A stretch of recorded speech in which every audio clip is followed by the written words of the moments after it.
How did he come into your care and what kind of damage was done to him to receive such treatment?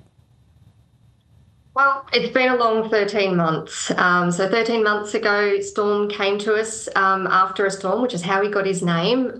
He was found on the ground. Most of his feathers in his wings had been completely damaged and ripped off or torn out, and he wasn't able to fly. And it's just recently that we've been able to release him.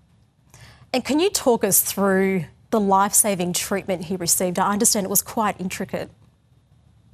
Yeah, so it is used around the world, but in this case, we used imping, which is a method by which we return the function of flight to birds that have damaged feathers. So it requires the use of a donor feather from another bird of the same species that we can then implant into the base of the receiving bird.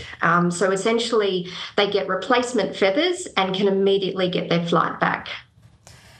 Storm was in your care for 389 days, I believe, as you mentioned. How was it to see him finally released back into the wild? Hard to express. It was actually one of the most amazing releases that we've done. We never know what to expect. He came out of his enclosure, he turned around and waited and looked at us for some time. He flew off to a nearby branch for another little while. He then flew over us to say hello again. He did some little laps around us, and then we saw him fly off, and he was able to reunite temporarily with his original parents. Oh, it's incredible. He's been the longest patient at your sanctuary. There must have been a lot of things that were learned in that time. Absolutely. He put our new raptor facility to the test. We'd only had that raptor facility open for 3 months before he arrived, and we never expected to have such a long patient. But his release just showed all of the effort, all of the worry, all of the planning that went into every step and stage of his rehabilitation was worth it. It was just really good to see him back out there.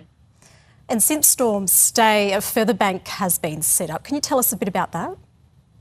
Yeah, so we didn't have the facilities to maintain long-term care for these guys, so we didn't have a feather bank before he arrived, and it was just luck that we managed to get a feather donor after he arrived.